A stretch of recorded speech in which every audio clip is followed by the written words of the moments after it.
Hola gente, en esta clase vamos a trabajar con todos ustedes que están interesados en hacer la transición de espada larga hacia espada de una mano. Antes de comenzar hay algo muy importante que quiero que todos ustedes entiendan, y es que en el esquema general la esgrima es una sola. Esto quiere decir que el movimiento del cuerpo, las guardias, los golpes, las posturas van a variar muy poco de una tradición a otra, y especialmente de un arma a otra dentro de una misma tradición. Esto de hecho lo podemos ver con maestros como Joachim Meyer, quien cubre 5 armas diferentes dentro de su tratado: espada larga, side sword, dusak, daga y alabarda. Si bien cada una de estas armas se pueden estudiar por separado, Meyer nos enseña que es mejor estudiar el libro en su conjunto o el sistema en su conjunto, porque hay ciertas cosas que se entienden mejor trabajando con la daga, y hay ciertas cosas que se entienden mejor trabajando con el dusak, y algunas otras cosas que se entienden mejor trabajando con la espada larga. Por lo tanto, Meyer nos muestra que es mejor entender el concepto completo y el sistema completo, más allá de pensar en la esgrima como específica para cada una de esas armas. De hecho, la clasificación de las armas en muchos casos es realmente una invención moderna. El esgrimista medieval y renacentista no pensaba en conceptos de un arma o de la otra, sino en el concepto del esgrima y del combate en su totalidad. Ya después podemos entrar a hablar de las peculiaridades de cada una de esas armas, por supuesto. Pero reitero, si ustedes estudian libros como el de Meyer, se van a dar cuenta que las cosas que enseñan espada larga son básicamente las mismas que enseñan dusak o en side, porque todo esto responde a un principio de combate, no una técnica en específico. Esto también lo podemos ver anteriormente en la tradición temprana de la esgrima alemana, con todos los tratados iniciales, en el caso de Ringen, de Lecuhner, en el caso de Liegnitzer y demás. ¿Por qué? Porque muchos de estos maestros toman la glosa de Lecuhner de forma inicial y después enseñan en algunos casos muy específicos qué hacer con otras armas. Podemos hablar, por ejemplo, del Dresden, en el cual se toma toda la enseñanza de Ringen en espada larga y después se toma únicamente la enseñanza de Liegnitzer con espada de broquel. Y la enseñanza de Liegnitzer con espada de broquel son únicamente 6 lecciones. ¿Por qué creemos que esto se hace de esta manera? Por una razón muy sencilla. Y es que con espada larga, que era el arma predominante en este periodo histórico, ibas a aprender todo lo que necesitabas aprender del combate en general, todos los principios. Y después, con la espada y broquel, tenías que aprender algunos movimientos específicos que se podían entender a partir de esas lecciones de Liegnitzer. Pasa lo mismo con el Messer. En muchos tratados, antes de que Lecuhner generara su tratado tan grande, se enseñaba primero la espada larga. Y únicamente después de la espada larga, que era una sección muy grande, se mencionaban algunas piezas, unas cuantas, de cómo utilizar el Messer. Es por esto que en Krieger nosotros pensamos que es importante que entiendas el concepto en su totalidad y después entiendas cómo puedes traducir los principios de un arma a otro. Esto no quiere decir que tengas que estudiar espada larga desde el inicio, no.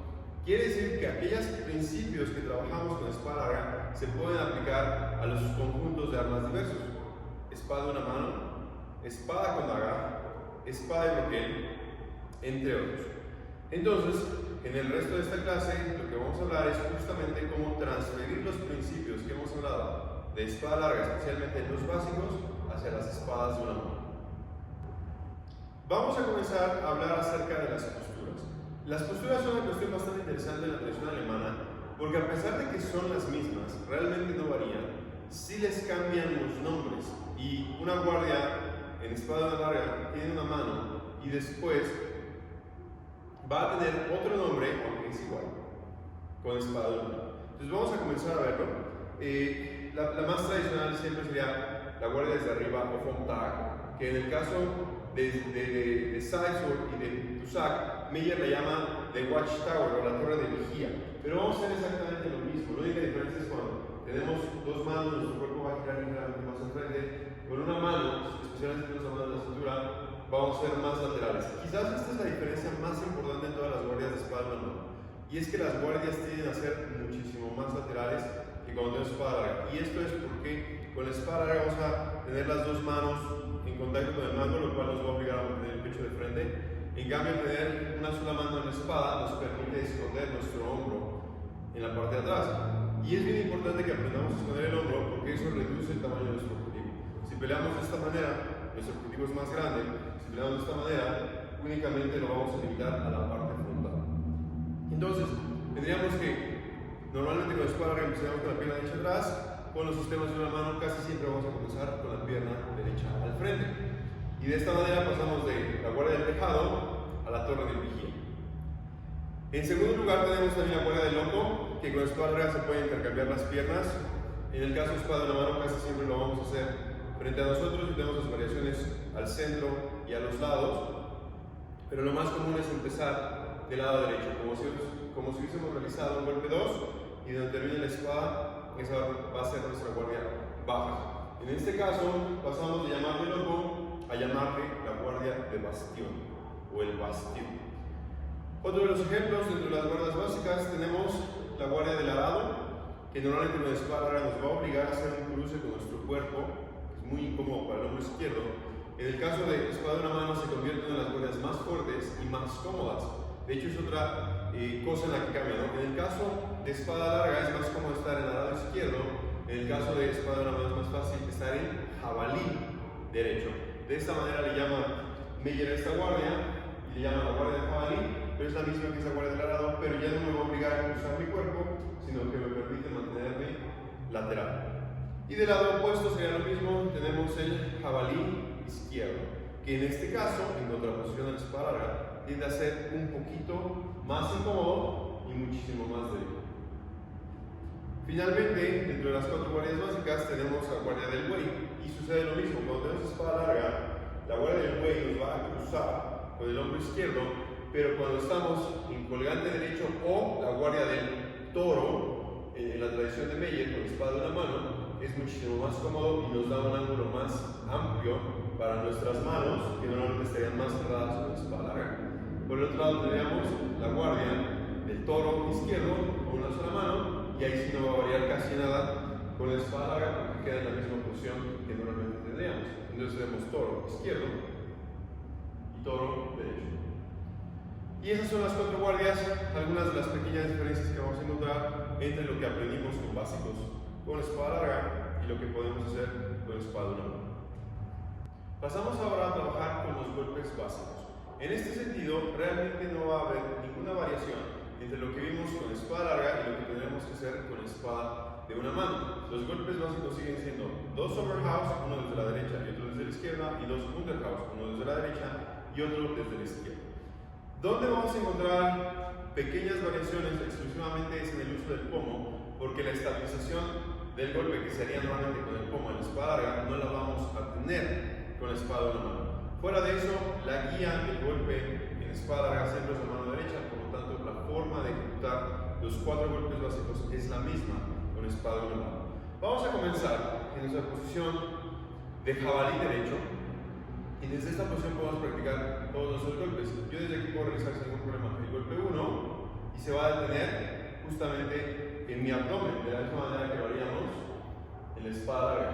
Nuestro brazo tiene que ir completamente estirado. En este caso estoy haciendo el agarre con el dedo en el anillo, porque esta side lo tiene, pero realmente no cambia si lo estamos haciendo con sable o si lo estamos haciendo con espada y bloqueo. Después, si quisiéramos hacer un infinito, haríamos lo mismo, punta atrás, punta arriba, y desde esta posición podríamos lanzar el 2.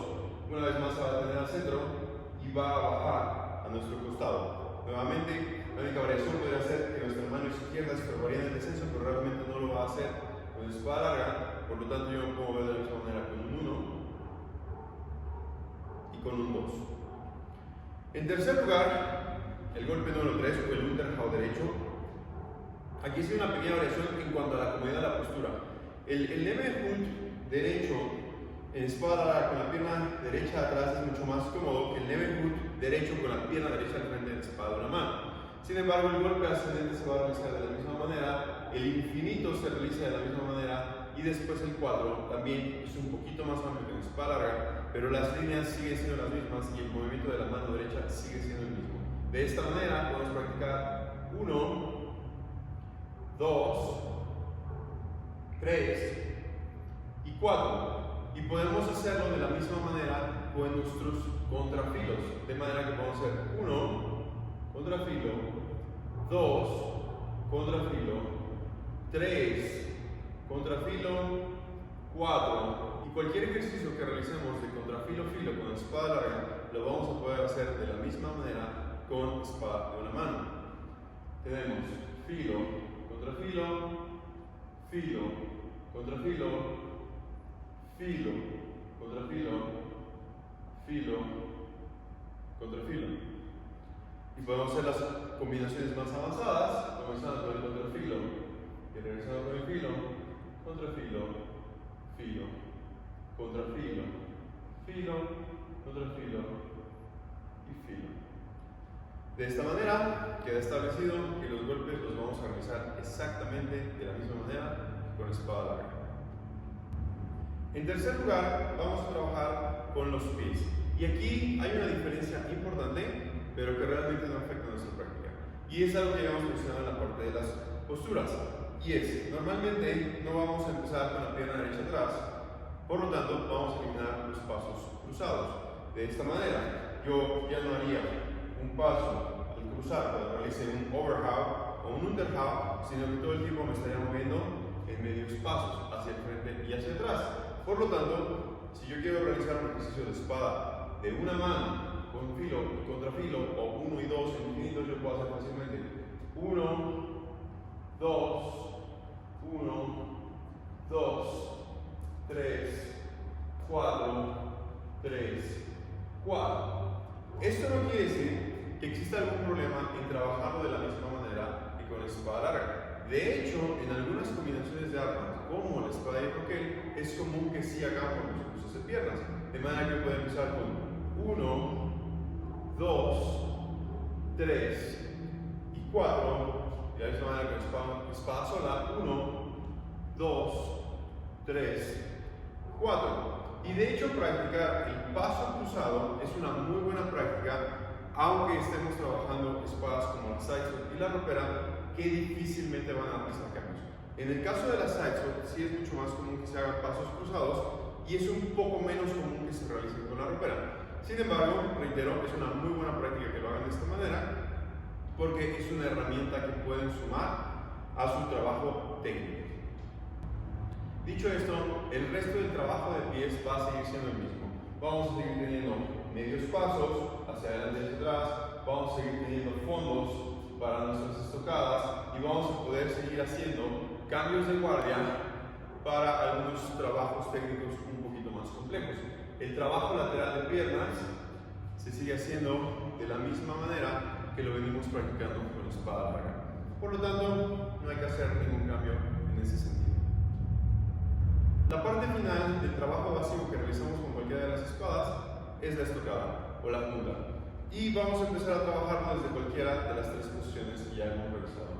Puede ser la guardia de jabalí, puede ser la guardia de buey o podría ser la punta larga, que en este caso tampoco va a variar con lo que venimos trabajando con la espada larga. El brazo va estirado al frente y la punta va hacia la garganta de nuestro oponente. Hay una variación que Meyer utiliza en el USAC, y esto es porque en teoría con el USAC no se estoca. Entonces la cambia y lo que hace es llevar la punta hacia arriba y mantener el filo hacia el frente. Y esto se llama la puerta de hierro. Sin embargo, es una variación muy pequeña y corresponde más al estilo de combate con el USAC que el estilo de combate alemán, que normalmente no consideraba las puntas en ciertas circunstancias, a que realmente hay una diferencia entre espada de una mano y espada larga.